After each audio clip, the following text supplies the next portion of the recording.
Welcome to Elevated Voices Podcast, where we value using our voice collectively to explore life challenges, including mental health, addiction, trauma, and ways to heal. With our voice, we empower, encourage, and transform lives. I'm your host, Dysheka Bibbs, a certified trauma-focused therapist, licensed clinical social worker, and licensed certified addiction specialist. As you listen, ask questions, and enjoy the show, remember this podcast is not a substitute for a therapeutic relationship with a licensed mental health professional.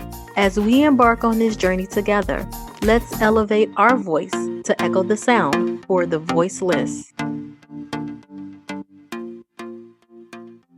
Welcome. Today's guest is a jovial, outgoing woman who is a fighter and no stranger to putting on boxing gloves, going toe-to-toe as she battled with anorexia on and off since 2002. 13 years later, in 2015, she received news of having a diagnosis of bipolar disorder, but that didn't stop her from being a mental health blogger and champion. She hails from across the deep blue sea, where London is her home. Elevated Voices Podcast would like to give a hearty welcome to Cara Lisette for joining the show. Thank you so much, Cara, for being here with me. I am honored to have you on the show today. Thank you for having me. You're welcome. So I am so curious to know, you have so many positive things going on, and I'm really curious to know, what is Carol's Corner all about and why you created it? So Cara's Corner is my blog. I created it because I kind of wanted to share my experiences of living with mental illness, and particularly around eating disorders, because I think they're really misunderstood. So I sort of started it a few years ago with the aim of just starting to raise awareness. And then when I had quite a significant relapse a couple of years ago, it became sort of like a journal for me to document my recovery. And then I kind of just picked up quite a lot of followers along the way who were following me in that journey. And it's now kind of turned into like an active recovery blog that people were sort of able to kind of see my progress, and also for me to kind of share some of the ups and downs of recovery and what it's like to live with an eating disorder. That's amazing that you took that initial step and put yourself out there for helping with your recovery for the world to see. A lot of people are afraid to do that. Well, when I started blogging, it was actually anonymous, and I did it for like charities and for other people's blogs. And I was really worried that anyone would ever find out that it was me that was writing it, and was just very, very private about my mental health. And then, I don't know, I just kind of got a bit braver about it. I started talking to people in real life about it, talking about it more on social media. And then I ended up just getting a really nice response from that. And then that kind of just gave me a bit more confidence to be able to use my voice to try and make a difference, really. And I think that that's very important, being able to use your voice and share your story, because there are so many other people out there who are afraid, and they don't want other people to criticize them or look down on them or judge them. I mean, that's really, really hard. One of the things that I would like for you to share is, what led up to your eating disorder? Good question. I think I grew up in a household that was quite diet centric, and there was always a lot of talk about food and diets and weight and things like that. So I think from being quite little, that was just on my radar. And then I guess when I was maybe about 7 or 8, I just started to become really aware of my body and how much space I took up and kind of what I looked like compared to other children. And then it just kind of lay dormant, I guess, for a while until I was about 12 or 13, like in my early teens. And then it just gradually progressed into a diagnosable eating disorder from there. But it's really hard to pinpoint any real specific trigger. I think it was just kind of like a snowball effect, really. When I started secondary school, that was, I guess, I was around a lot more children that I could compare myself to. Parents split up, I went to a new school, and I think there was just a lot of changes all at once. And that was just the outlet that my brain thought was the best place to go. Right. I want to take a step back and point out two of the things that you stated. And I feel that those two things are very important, which was your age and the different situations and events that were going on in your life at that time. You were only around about 8 or 9 when you started thinking about food in the space that you took up. Just imagine how other kids at that age, 8 or 9, or even younger, how they feel about food and what they may think about food, especially when they're learning it from home. And then on top of that, being able to go to school and hear and see your peers talking about, food or what they're eating or what they're not eating, all of which plays a part in how you then in return process that. It's a lot better now than it was when I was young, but I think there's just still such a lack of body diversity and things just in the media. And I grew up in not a very diverse area at all. So I had quite a narrow perception, I guess, of what I was supposed to look like. And that was something I was aware of from being really young. What was that typical ideal of what your body should look like? I guess I just thought that I needed to take up kind of as little space as possible. And that's something that I've kind of held on to all the way through my teens and my 20s. And what I did a lot of work in therapy on this time around is about trying to find some sort of value in myself outside of my weight and what I look like, and kind of seek that in the relationships I have with other people and my achievements that exist outside of my eating disorder, my career, my hobbies, things like that. Just trying to put more value on those things and less value on what I look like and how much I weigh.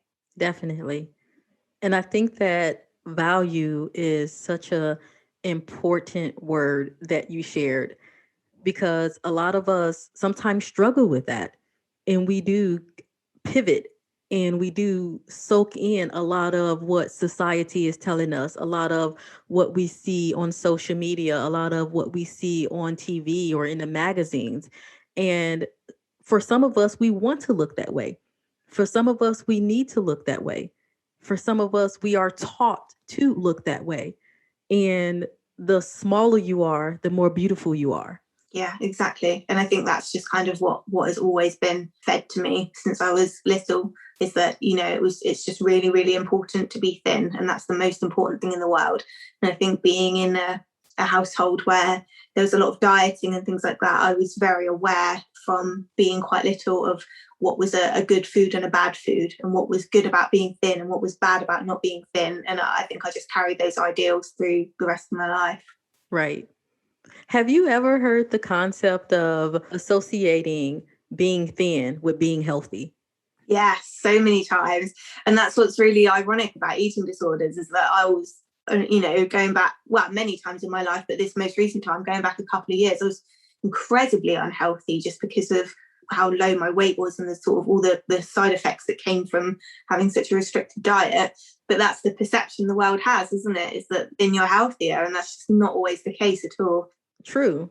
And I think that social media and society has so much power and so much influence. It's almost like the message that we receive about what we eat and how we eat things, it is literally being enforced every single day in our lives. So it's not hard for us to learn that behavior. Yeah, and there's so much moral value placed on food as well, just in terms of the language we use, like food is bad and things like guilt-free and stuff like that. And I just think, like, you shouldn't feel guilty for eating anything, but that's just the language we use in sort of diet culture, is sort of all this language that's so heavily weighted with morality about what's good and bad to eat, and the things that are bad are the things that are higher calorie and that cause weight gain, is, well, in theory, cause weight gain.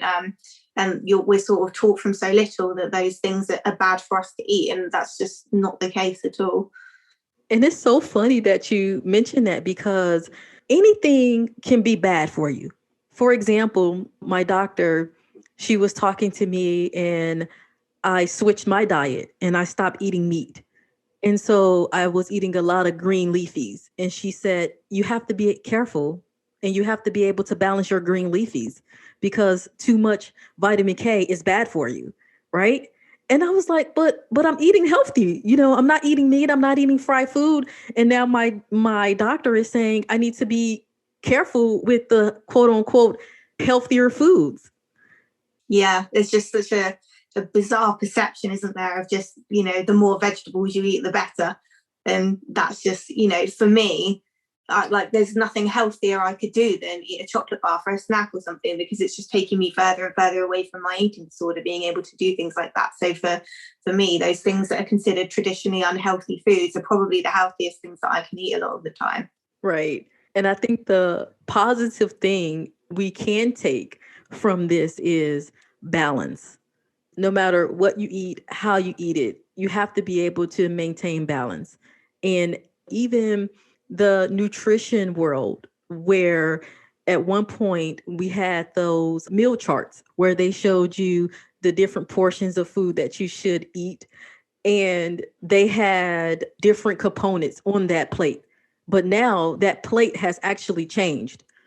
Yeah, I think we're just learning more and more all the time, aren't we, about kind of what is and isn't healthy. And I do feel there's been quite a bit of a shift since I started treatment, depending on dietitians and what service you're in, your age and things like that, I guess. But in my most recent round of treatment, when I was in day patient, a lot of our snacks were things like chocolate and ice cream, and we were having things like pizza and bread and things like that, because I think the idea was just to kind of teach us that actually these traditionally quote unquote bad foods are really important. It's important that we don't have any of these things off limits, and it's important that your recovery isn't just centered around trying to eat as healthily as possible, because the food's there to be enjoyed, not just to kind of keep you alive. And that was something really important that I learned in treatment this time around, is that it's not just there as a tick box exercise to kind of sustain you through the day. It's got many other functions than just that.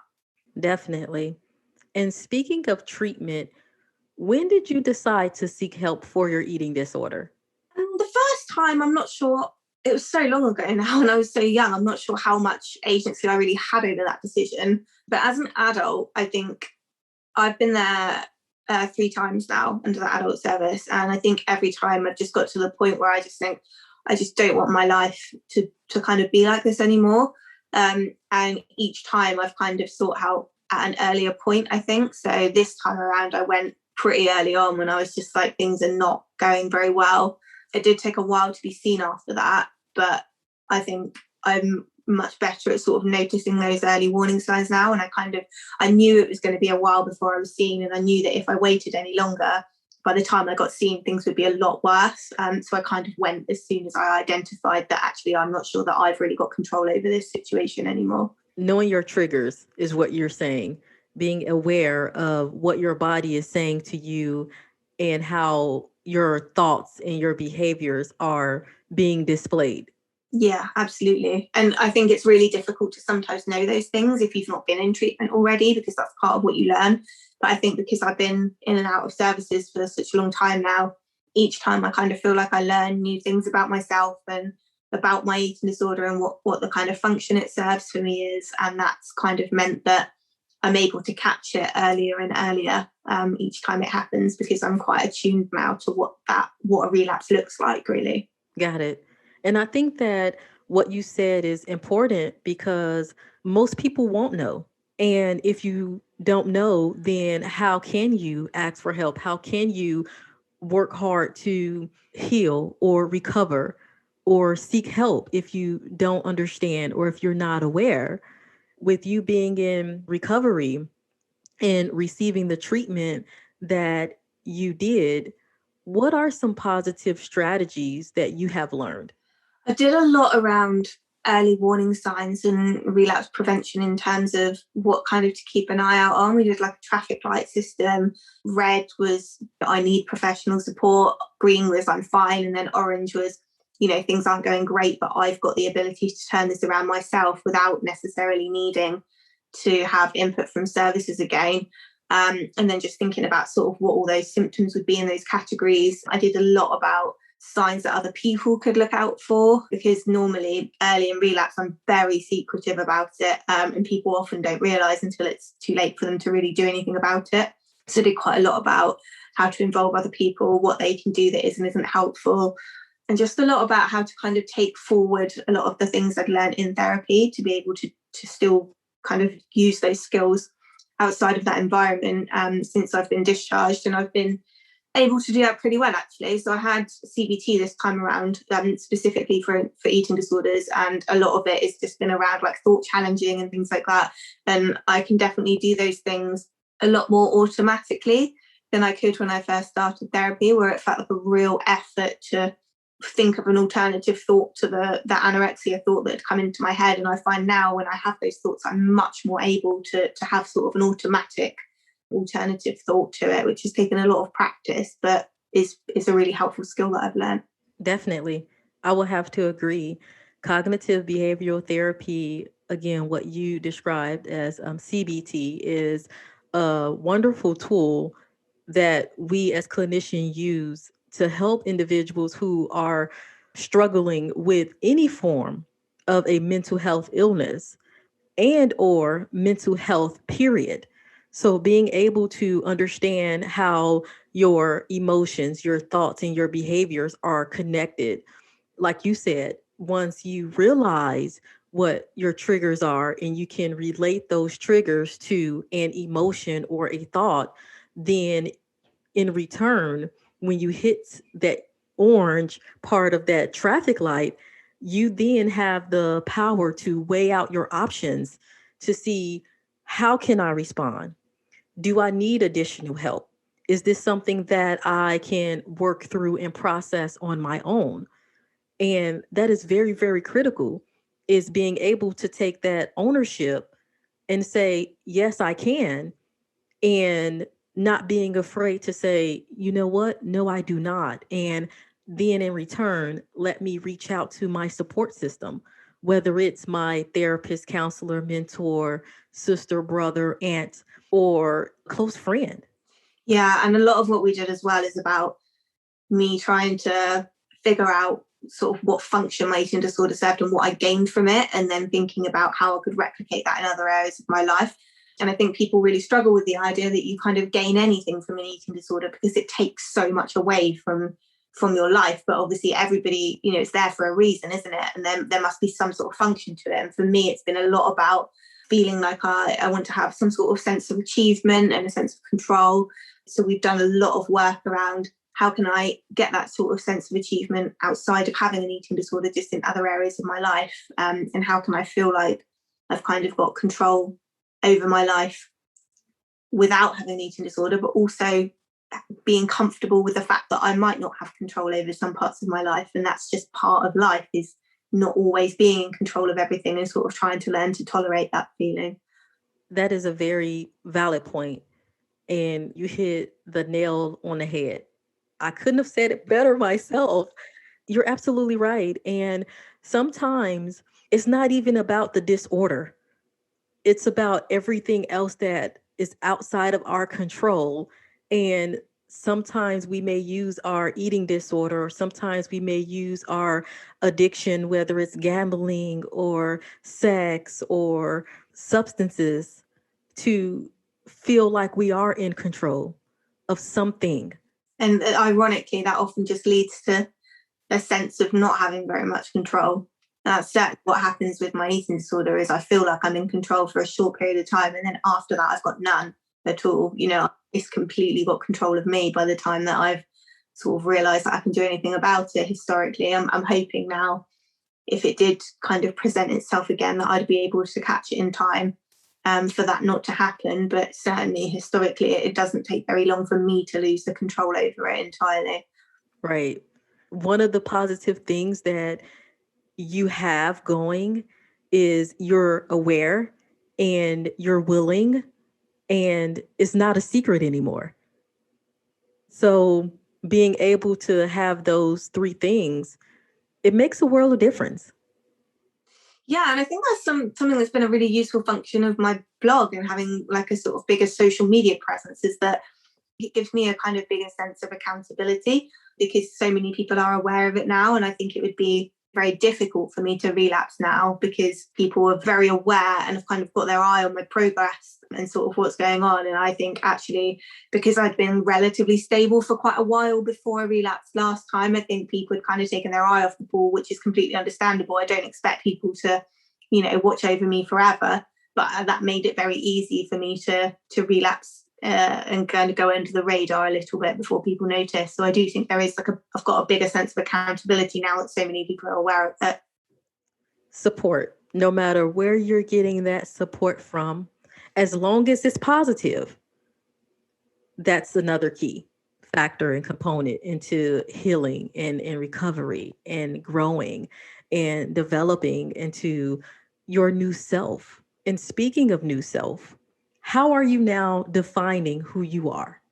That's a really good question. I think it's kind of true for all mental health problems, but especially eating disorders. They just become like your entire identity. And I think it's because they take up such an overwhelming part of your life that it also becomes kind of what other people associate with you as well. So for me, it wasn't just that I considered myself as somebody with an eating disorder. It was that everybody around me, because it was so sort of all-consuming and encompassed so much of my life, to everyone else, I just became this anorexic person again. And it's really easy to sort of lose sight of yourself very, very quickly as well.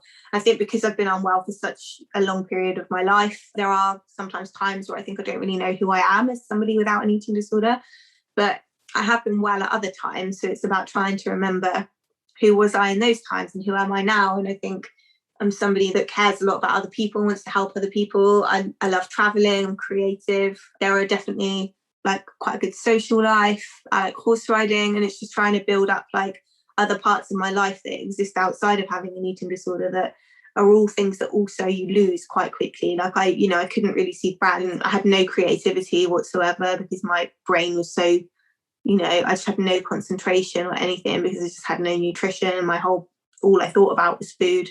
And it's just so easy to lose any sort of semblance of your personality. And I think it's really nice kind of starting to get that back again. And I think that's something other people say to me a lot as well. It's really nice kind of starting to see me kind of become myself again when I'm not for those periods of time when I'm unwell. Right. In essence, seeing you blossom, seeing you grow, seeing your smile. And that is important, seeing you be you.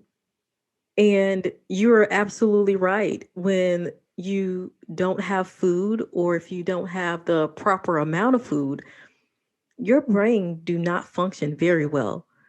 And so speaking to what you said is, on top of not being able to be creative, I can't even function.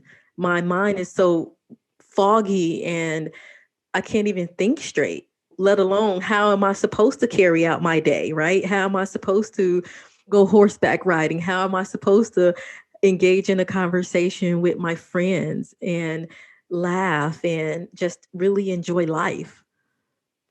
Yeah, you just can't, because they just suck the joy out of everything. It's such a miserable place to be, which is, it's really hard. Sometimes I'm still a bit ambivalent about recovery, and then I think, why? Like, you were so unhappy during that time, but that's the pull of it. That's why people go back to it so much, because there is a function to it, even though 99% of terrible, if it is absolutely terrible, there is that 1% of it that calls you back, and you think, oh well, maybe it wasn't that bad actually.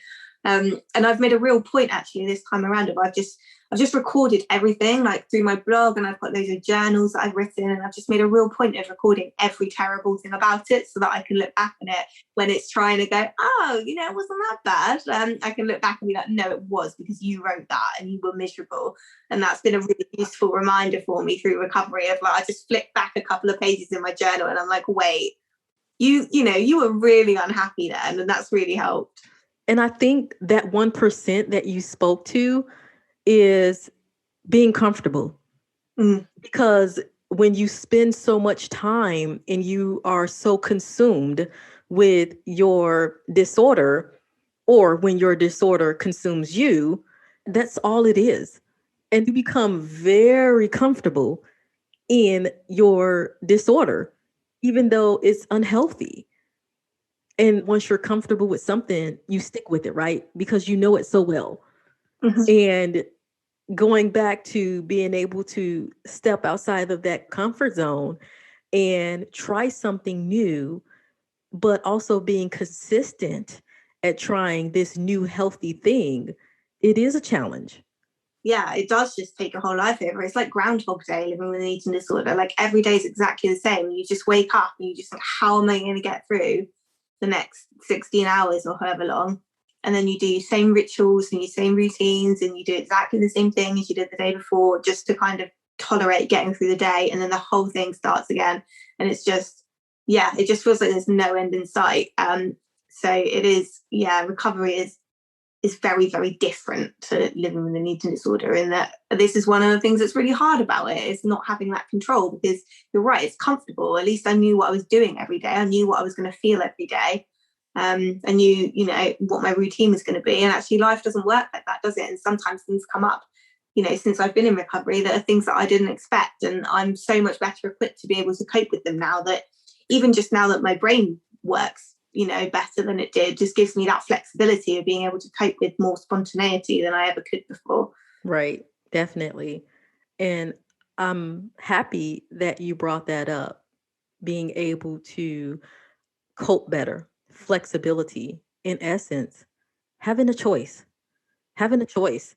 And a lot of people out there, they feel like they don't have a choice.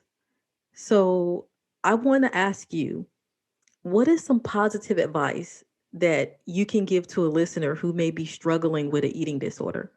I think something that was really important for me to learn is that my behavior is always a choice and it doesn't feel like it. And this is something that I did a lot with my therapist. And he always just said, like, there's nobody holding a gun to your head. Like, you are the person that is doing that. You're the person who chooses whether to put that spoon to your mouth or not. Yes, the thoughts maybe are not under your control at the moment, and that your emotions aren't necessarily under your control at the moment, but your behavior is. And that was really important for me, because I think maybe for some people that wouldn't be received very well. And I think it can feel quite harsh, but also it made me feel like I guess it was quite empowering, and it made me feel like I had some agency over my recovery and over what I was doing. And I think maybe I might not have responded to that so well had it been a few years previous and I was a bit less experienced in the system, I suppose, and had less therapy. But I think I really needed someone to be firm with me and say, look, you're the only person that can change this. And the only way you can change it is by changing what your behavior is. And you're the only person that can do that. And for me, that was really valuable to hear. Definitely. And Cara, your story is so amazing and powerful, and it speaks volume to the struggles that an individual may face. And again, it doesn't necessarily have to be an eating disorder. Anything that you're facing that is causing a disruption in your life. So if someone wants to reach out to you, if someone wants to learn a little bit more about you, how can they reach you? So you can find me on Twitter and Instagram. My handle is @Cara Lisette, which is just my name. And my blog is Cara's Corner. And if you just Google it, I think I'm the first page that comes up. So you can find me that way. Listeners, you have heard it directly from Cara. She has shared her amazing story. She has a heart of fire and passion when it comes to mental health and blogging and being a champion. So don't hesitate to reach out to her, guys. Ask her questions. She's here. And I want to thank you for being a part of Elevated Voices podcast and lifting your voice and sharing your story and letting other people know that they are not alone. Thank you for having me. You're welcome. Thank you for tuning in to Elevated Voices podcast, where we enjoy using our voice to share information which promotes growth and change. Never feel like you are alone. Join our Elevated Voices podcast community at Elevated Voices _ on both Instagram and Twitter. Stay tuned to biweekly episodes wherever you get your podcast. If there is a topic that you would like me to cover, or if you have questions, you can send me an email via my Elevated Voices podcast Facebook page. And remember, don't forget to let your voice be heard.